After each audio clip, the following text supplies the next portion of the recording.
Generali, partner di vita.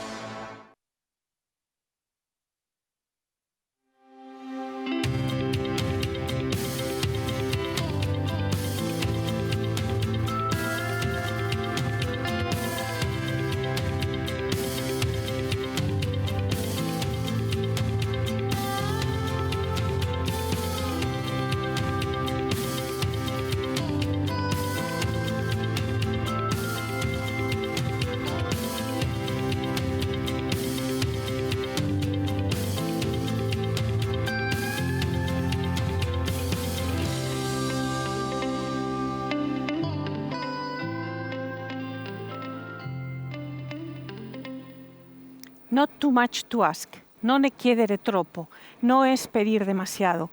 Questa domanda è quella che abbiamo proposto in questo ciclo di 3 interviste. Perché questa domanda in questo tempo così strano, in questo tempo di crisi, in questo tempo di pandemia, di dolore, di domande e di cambiamenti che mai abbiamo affrontato prima? Perché questa domanda? Perché noi abbiamo cercato di incontrare a personalità, a persone nel mondo che abbiamo nell'Italia, dopo in Spagna e anche arrivando agli Stati Uniti, per trovare delle persone che hanno fatto di questa circostanza, di questa opportunità anche una occasione per la sua vita, per il suo giudizio su quello che stava accadendo. Per quello è interessante domandarsi questa cosa.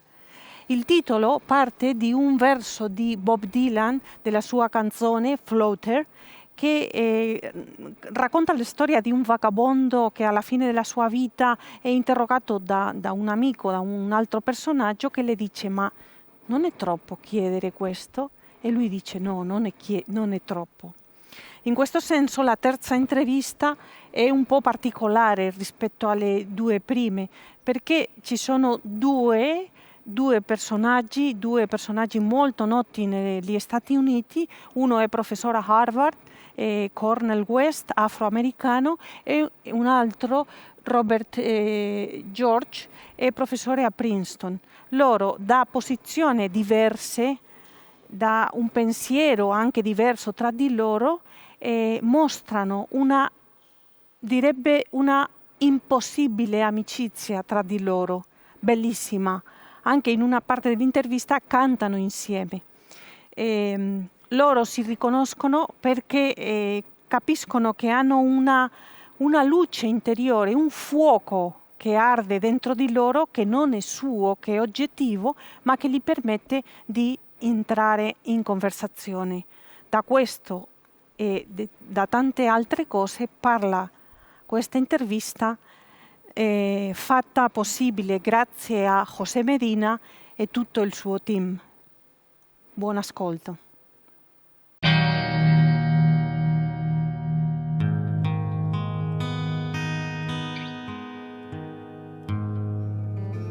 I love her well, my little darling, my Creole belle. When stars do shine, I'm glad she's mine, my little darling, my Creole belle. I arrived in 1985 and began my teaching career here in Princeton. And I think Cornel arrived in the early 1990s. When was it, Cornel? I arrived in Princeton in 88. 88? Yes, Okay, 88. Yeah. So, of course, he was a very well-known figure from the moment he walked onto the campus. He had already made his reputation. And I was very interested in hearing what he had to say. Everyone was interested in hearing what Professor West had to say.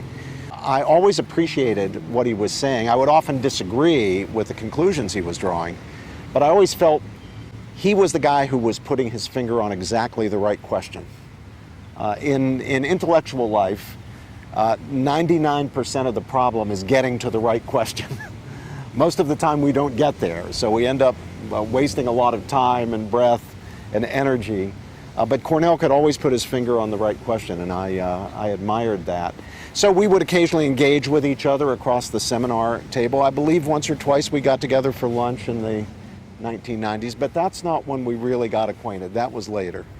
No, indeed. There was a wonderful young brother named Andrew who was taking both of our classes. Andrew Perlmutter, I think his name is.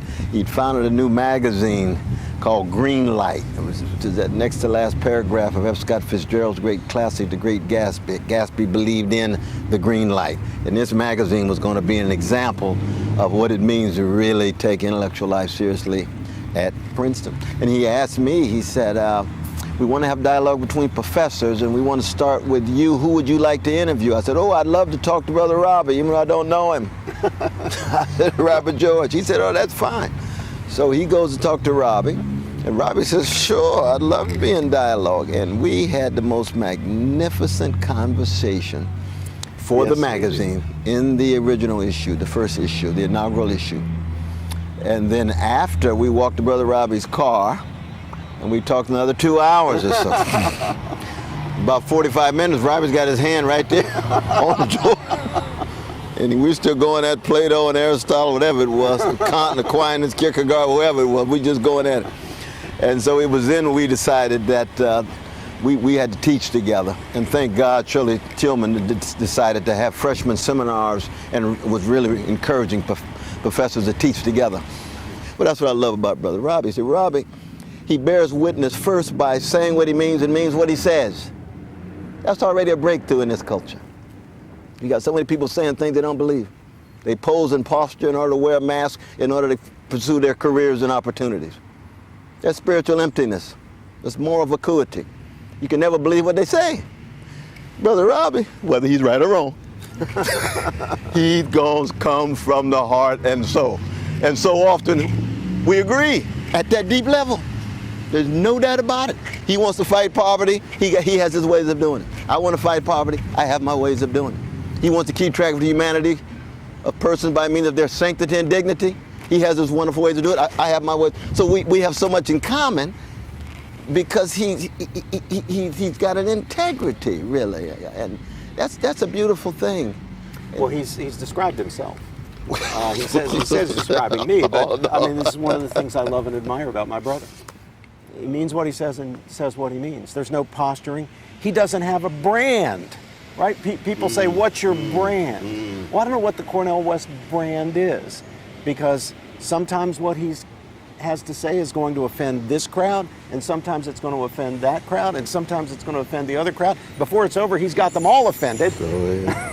But he's going to say what he means, because he's not there trying to perform or please anybody.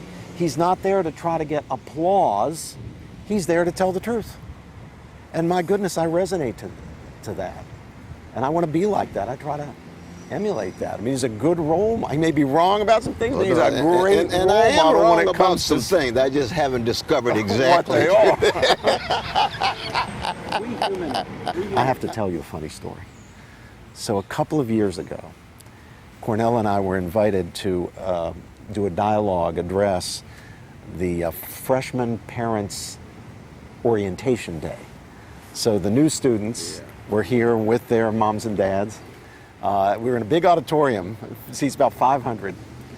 And we got going on the question we were supposed to address, which was, what is the point of a Princeton education? What is the point of a liberal arts education? And so I gave my little account of that. I gave my little theory of what a liberal arts education was for.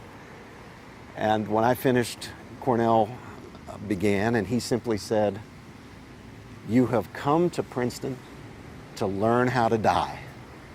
And I saw some parents start like this, like, what is this all about? Now, wait a minute, hang on here. $70,000 a year to learn how to die.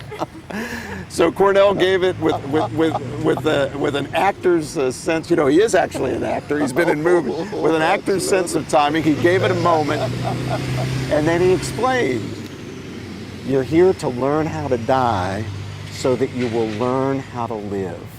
You cannot know how to live unless you learn how to die, because it's, as the Greeks taught, as the ancient Greek philosophers taught, it's from the perspective of your death that you can see what really matters and what really doesn't matter. If you look at things from the perspective of the tombstone, you're going to care about faith and family and friendship and honesty and integrity and virtue. If you don't do that, if you fail to look at it from that perspective, then the ephemeral and secondary things will preoccupy you. Money, status, prestige, influence, power. Absolutely. Absolutely. I think Brother Robbie and I are fundamentally rooted in the Socratic legacy of Athens and the prophetic legacy of Jerusalem. And so Socrates, for us, is an exemplar, the highest level of intellectual integrity, which is the courage to scrutinize yourself, to examine yourself, to learn how to die in order to learn how to live by calling into question certain assumptions and presuppositions you have. And when you let go of those assumptions, that's a form of death in order for you to be reborn into a stronger person who can be a force for good.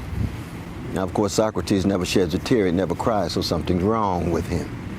You see, when Jesus weeps, Socrates never cries. That's a qualitative leap in terms of what is happening regarding the conception of what it is to be human.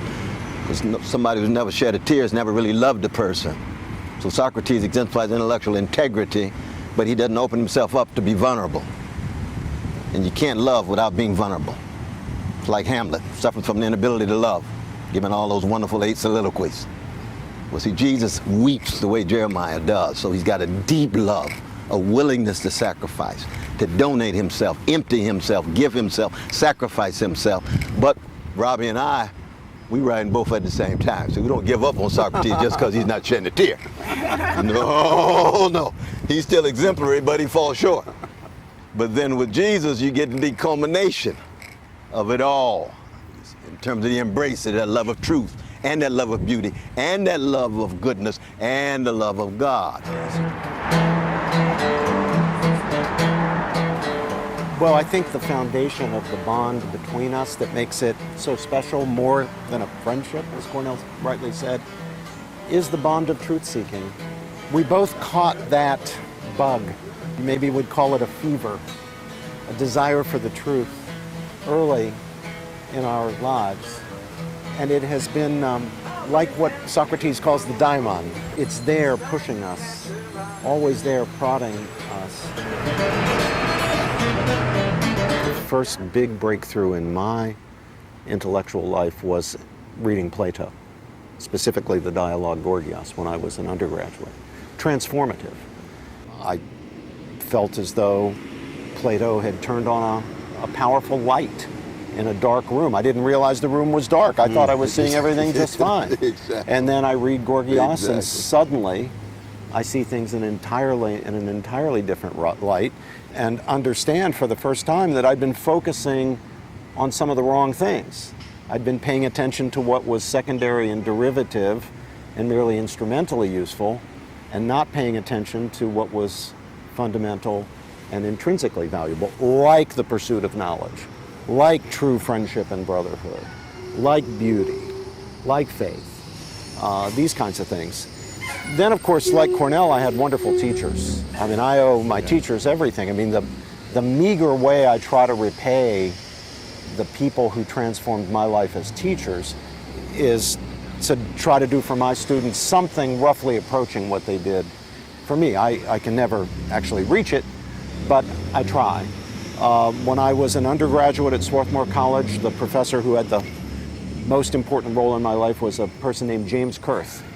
Now that was interesting because he was a political science professor who taught in the areas of international relations and foreign policy. These were not subjects that were especially interesting to me. I was interested in philosophy and political theory and ethics, and yet what I saw in him was a role model. Someone who thought deeply and critically and above all independently, who didn't follow the crowd. Absolutely. Who asked questions about the orthodoxies that were accepted on our college campus and more broadly in the community of the elite, of the sophisticated.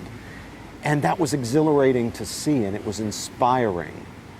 One of the things that really brings me and Brother Robbie together as fellow Christians and as deep brothers, which is even deeper than friendship. We've got to go beyond Aristotle here. We're talking about very deep brotherhood at the deepest level, is a certain profound suspicion of forms of dogmatism and orthodoxy. It could be liberal orthodoxy, it could be conservative, it could be Marxist, even forms of Christian orthodoxy. And here we would invoke Chesterton's great work of 1908, where the doctrines get ossified and petrified, and you lose sight of the loved and the lived experience with neighbor that requires us to engage in kenosis, in that emptying and giving of ourselves, you see. And you see that even Jesus, vis-a-vis the law of his day, as it were, you see, somehow he's got to keep track of something deeper than the law without trashing the law. He's going to transform, transfigure, and fulfill the law. And so in our time, you know, we've got so many orthodoxies and forms of dogmatism that we have to resist in that way. But I think the first problem is you got to convince people that they are in need of being liberated. Because people are socialized in such a way that they think that the dominant forms in the world are the forms of freedom itself. They think they're already free. You see, I mean, T.S. Eliot has a wonderful line in Burt Norton. He says, we moderns are distracted from distractions by distractions. So you get a culture of weapons of mass distraction. They're conformed to the distractions and they think they're free and they're living on the surface. Superficial lives. Hollow men, Eliot. You begin to see the ways in which this temperament and sensibility of being anti-orthodoxy, anti-dogmatism, brings together a brother from West Virginia in love with St. Thomas Aquinas and others, and a brother from the chocolate side of Sacramento, Baptist, Shiloh Baptist Church. And here we are, common ground, faithful unto death. And not only that, but having a good time with each other. So we have joy and fun together. That's very important too. You got to have joy and fun, that sense of beauty. He's playing his guitar and I'm singing out of tune. You know, you have that sense of engaging in the various dimensions of life. We go see his wonderful family, he sees my family. And so for that kind of coming together, that's what brotherhood and sisterhood resides, it seems to me, in a world dominated by so much orthodoxy and dogmatism and forms of domination. You had great teachers, Cornel. Oh my God, yes, good God Almighty. Beginning, I mean, really going all the way back to third grade, Mrs. Saul and Mrs. Angel. Just teaching a love of the life of the mind, deep investment of self and heart and soul and body. So by the time I get to college, though, I've got Robert Nozick and John Rawls and Hilary Putnam and Stanley Cavell. We're just, you know, overwhelmingly blessed to see, most importantly, exemplars. And they weren't role models in the abstract sense, you know. People talk about role models these days, somebody to imitate. No, an exemplar is somebody who provides a concrete enactment of certain virtues and ways of life that sees something deep inside of you. See, role model these days is a market conception of some transactional relation you have with somebody who's going to allow you to move X, Y, and Z. No. An exemplar is going to change your life and allow you, like a jazz musician, to find your voice. You've been an echo all your life. Don't be an extension of the echo chamber. Who are you?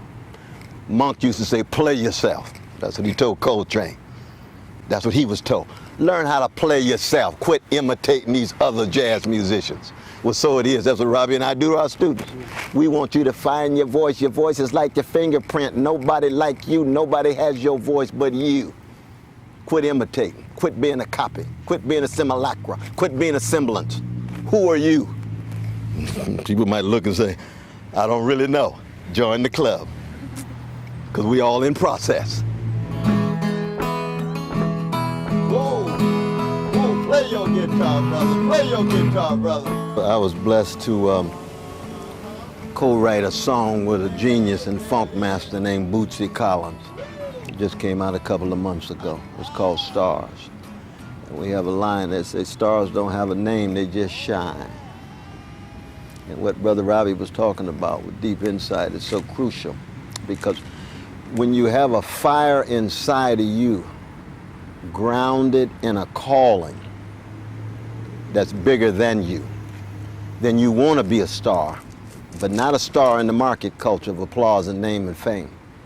But you want to be a star who cultivates a fire and a light that shines in a dark world. And Robbie and I sing a song called "This Little Light of Mine, I'm Gonna Let It Shine." See, if the kingdom of God is within you, then everywhere you go, there ought to be a little heaven behind. That you leave that light inside of you in the form of your presence, the gifts that you have, you give to others, the words that you speak, the words that you write, and the life that you live. So when they look at you, they say, "Oh, I see Brother Robbie's light. He's a star. He's still shining. He's still shining. He's still shining. How's my light doing, Brother Robbie? How's my light, brother? Oh, no, it's about to go out. No, I got to keep that light shining, tied to a God who is loving us, and we trying to somehow enact that love that we see in that Jesus in that regard, you see. And so it does pit us very much over against the dominant ways of the world, the market ways of the world, the mercantile ways of the world, and so forth and so on. I can't understand completely the mystery of the magic of this brotherhood, this friendship, this love. But I can tell you this. He understands me in ways that people who are generally regarded as being on my side of the political or ideological divide do not understand me. And I have a feeling I understand that's him. True. That's true. We hear it from my mother. We can open up to each other, and sometimes I know what he's going to say before he says it. Now, how that's happening, I don't know. How I know what's going on in his heart and in his head and what he's wrestling with, and where I need to say a word, maybe of comfort or something like that. Or when I need one and there he is on the phone, telling me something I need to hear. I don't know how that magic happens. Yes, there's the shared faith. That's very important. Yeah. There's the shared love of ideas.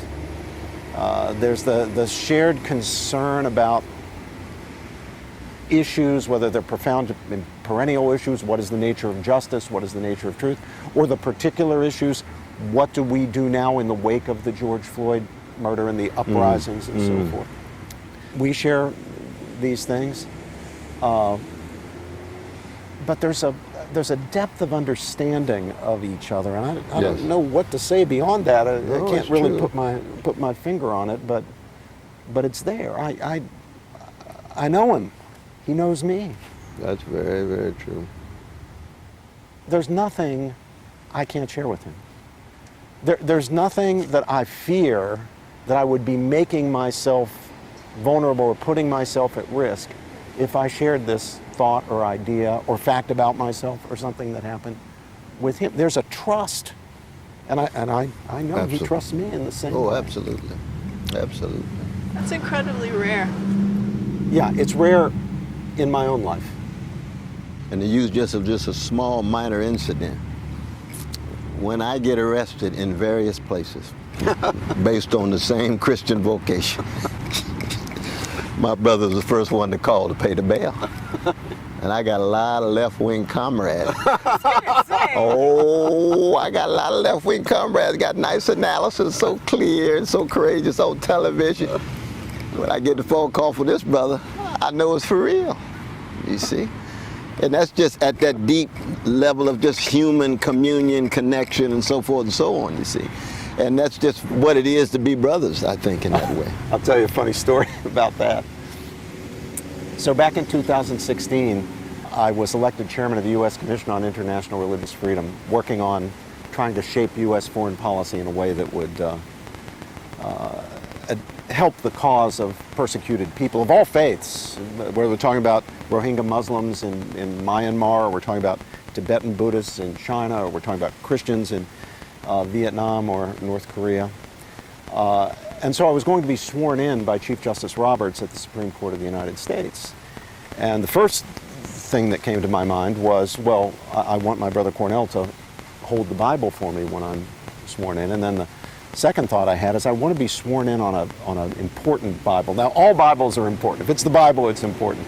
But I wanted to see if I could find a historically significant Bible, the Bible of a great champion, someone I admire.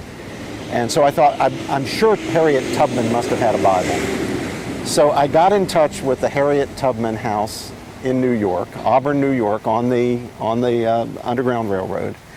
And I said, my name is Robert George. I'm a professor at Princeton University, and I'm going to be sworn in as chairman of the U.S. Commission on International Religious Freedom at the Supreme Court of the United States on a certain day. And I was just wondering if I could borrow Harriet Tubman's Bible. I've looked up online, you know, the artifacts that you have, and I found that the Bible does exist and that you have it up there. And just for a second there was silence on the other end of the line, and then it popped into my head right in that split second to say, and I'm going to be sworn in with my friend Professor Cornel West holding the Bible. And the lady on the other side said, we would be honored to have you be sworn in on Harriet Tubman's Bible. We will ship it down to you and make all the arrangements for it to come down to you and make all the arrangements for you to safely get it back to us. So they shipped down the Bible. Big, beautiful Bible. It's an amazing thing to think of. It must have cost that woman she was a poor woman. I mean, Harriet Tubman was not a rich woman. It tells you about her faith that she would have purchased such an expensive, Absolutely. beautiful Bible as this. But anyway, it came and I had this treasure. Cornel and I met and we went over to the Supreme Court and we walked up the steps toward the Marble Temple, the Supreme Court. And we're talking, I've got that great big Bible under my arm. And I noticed that Cornel catches the eye of a police officer and he catches Cornel's eye, and they look at each other in a somewhat unfriendly way, suspicious way. So I didn't say anything. I waited till we were out of earshot from the police officer, and I said, Brother Cornel, what was that about back there with the police officer? And he said, well, Brother Robbie, that's the officer who arrested me about a month ago when I was down here demonstrating in front of the Supreme Court. He said, you know, as a matter of fact, I've never been to the Supreme Court before except when I was going to be arrested. And now we're going in the Chief Justice John Roberts' chambers with his precious parents. That was a culminating moment. Both of them sitting there. Harriet Tubman's Bible. That Harriet Tubman's Bible. And we had a good time with Brother Roberts, too. Yes, we did. He was very kind. In fact, he showed us around places he probably should not have showed us because nobody's supposed to go, but he was kind enough to embrace us in that way. But that was a Kairos moment. That was a special moment. And it was an honor for me, of course, and such a blessing that I was there and Cornel held the Bible for me, and I was sworn in to a position that made me have a special responsibility for upholding the rights of precious human beings who were being persecuted for their faith. It was a very moving experience. I'm Very so much so. blessed. That was a Cornel, deep. Were we allowed to? Just yeah, I forgot. That's right. That's a special coronavirus shot. The governor will arrest us. I forgot I'm gonna let it shine. Oh, this little light of mine. I'm gonna let it shine. This little light of mine. I'm gonna let it shine. Let it shine. Let it shine. Let it shine. Everywhere I go, I'm gonna let it shine. Oh, everywhere I go, I'm gonna let it shine. Everywhere I go, I'm gonna let it shine. Let it shine. Let it shine. Let it shine. Let me ask you something now, Brother Cornel. Put it under a basket. No, I'm gonna let it shine. No, no, no. Put it under a basket. No, I'm gonna let it shine. Put it under a basket. No, I'm gonna let it shine. Let it shine. Let it it shine, let it shine. Here it come, here it come. My Lord, give it to me. So I'm gonna let it shine. I'll say, my Lord, give it to me. I'm gonna let it shine. My Lord, give it to me. I'm gonna let it shine, let it shine, let it shine, let it shine. I'm gonna let it shine. Well, this little light of mine, I'm gonna let it shine. Oh yeah. This little light of mine, I'm gonna let it shine, let it shine, let it shine, let it shine. Have a little solo over there now. Play your guitar, brother. Play your guitar, brother. There it is, there it is. Woo! Ha, ha. Oh yeah. Well, this little light of mine. Well, I'm gonna let it shine. yeah, this little light of mine. I'm gonna let it Shine. shine. This little light of mine. I'm gonna let it shine, let it shine, let it shine, let it shine. How about our keyboards man now? Go! That's it. Oh yeah. That's it, that's it. Yeah.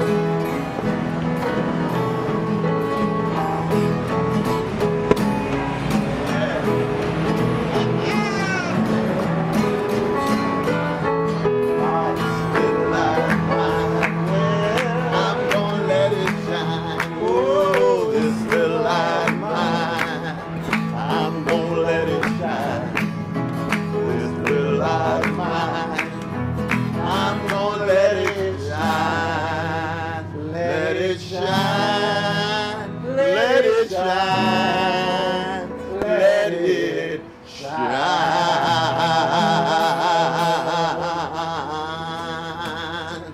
Oh!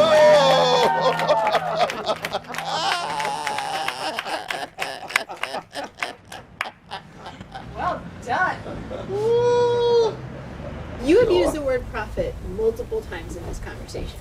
And I'm really curious as to like how you define a profit. What makes a profit? That guy. There. Profit. No, I mean, the prophet is someone who feels a deep calling for something bigger than her or him that leads them to want to empty themselves in terms of the life they live, art they have to present, whatever form of witness that they're willing to put forward. And so it begins with tradition. You have to have a wince in order to have a prophet. There's no such thing as a prophet without tradition. Because the tradition is a source from which the voice and vocation, not echo and profession. More and more, our culture is about echoes at the echo chambers. It's about professionals, how many prizes they won, how many titles they have. Take somebody like Sam Cooke, never won a Grammy. He's gonna live forever. Not one Grammy in his whole life. Curtis Mayfield, never won one Grammy. Milli Vanilli won 2. You see, that's the world's category. You see, I think Borges never got a Pulitzer, right? oh, no. Joyce, Tolstoy, Conrad, never Nobel Prize in Literature. The greatest literary novelist never won Nobel Prize. So in other words, the world has these little prizes and categories and labels and so forth, and people get invested rather than in what they're calling and finding their own voice. Sam Cooke found his own voice. And he's just one example, but we can go on and on in that regard. So that a prophetic figure is what I would call it comes close to what my Catholic brothers and sisters call a saint. But I understand a saint as a sinner who looks at the world through the lens of the heart. Because every saint got a funky past.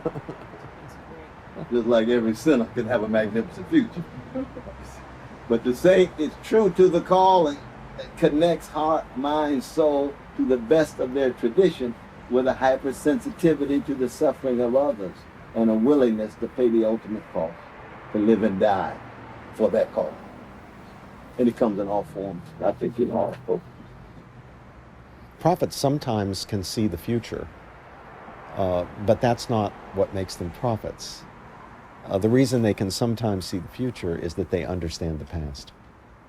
And that's what makes them prophets. It's understanding the heritage, understanding the tradition, understanding the principles. A prophet is always in the business of calling back, reminding, saying you've strayed from the path, which suggests that there is a path, and we used to know about the path, or at least we used to know something about the path. It's the opposite of the French Revolutionary idea that everything in the past is bad, you've got to start from scratch. Yep.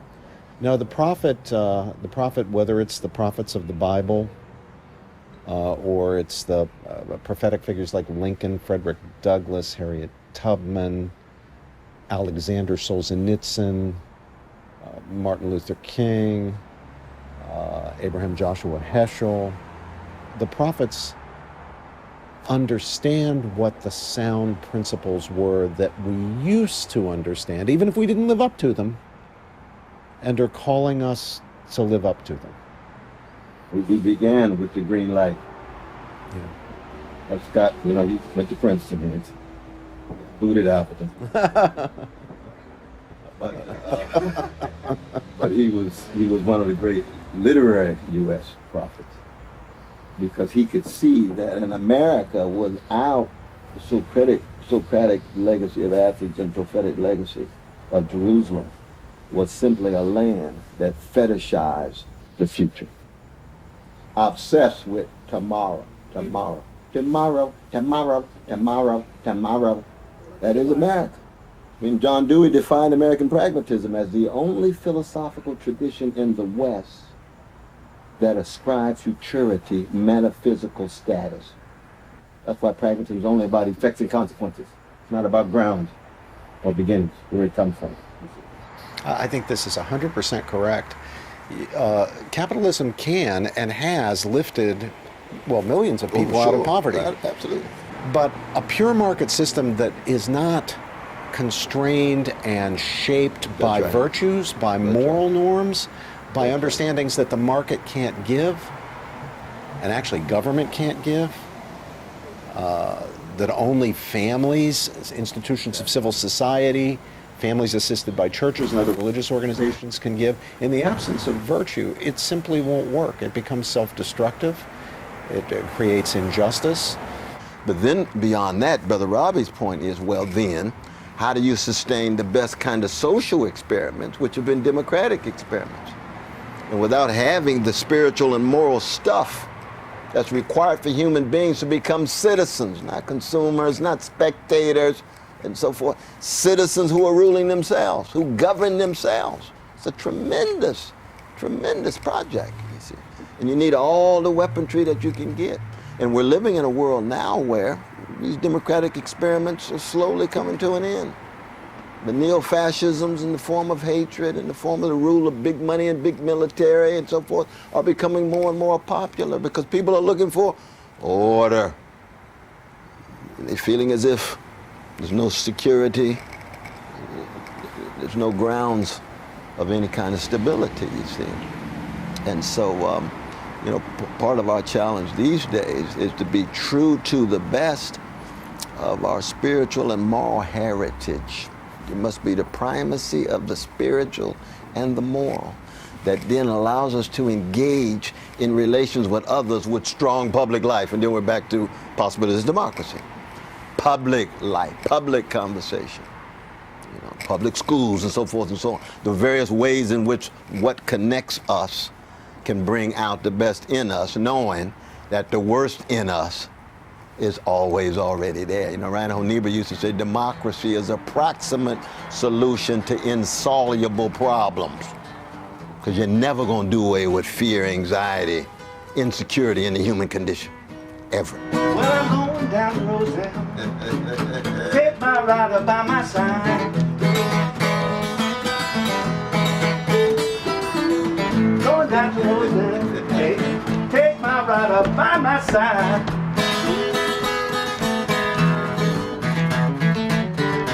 Still buy a house, baby, on the riverside.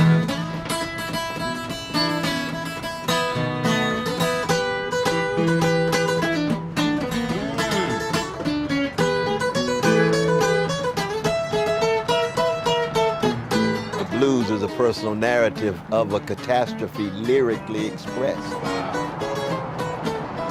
So you're on intimate terms with catastrophe. You respond with compassion and creativity in a spirit of humility, but with style and with a smile. See what I mean?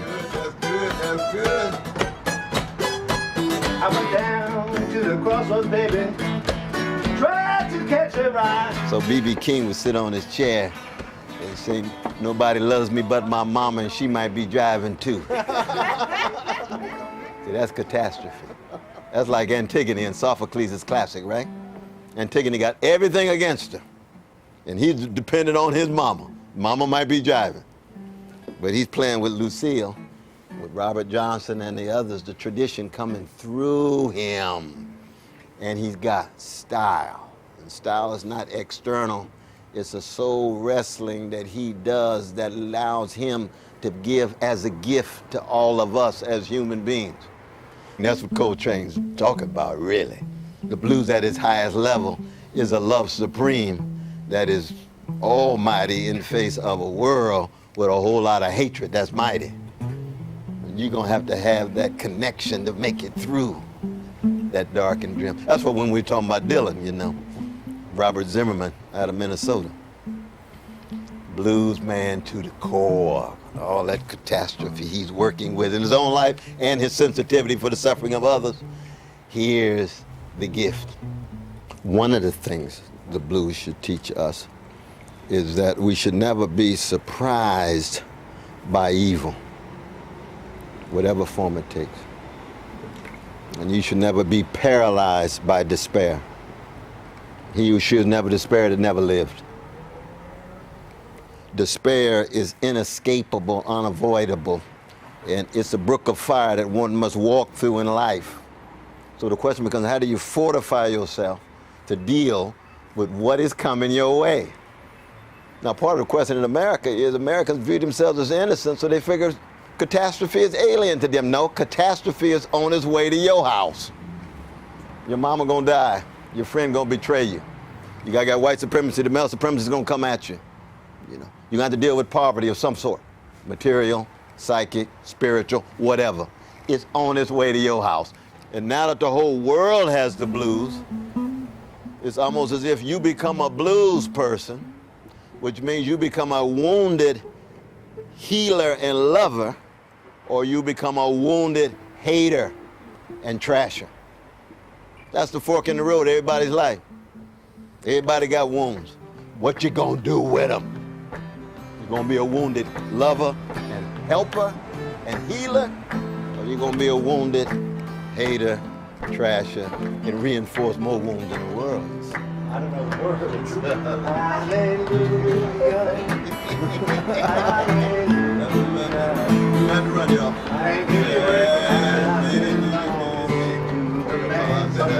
One more hallelujah.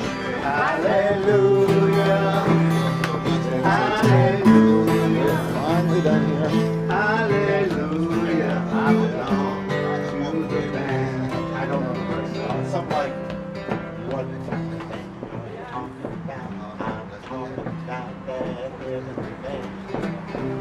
Hallelujah. Hallelujah.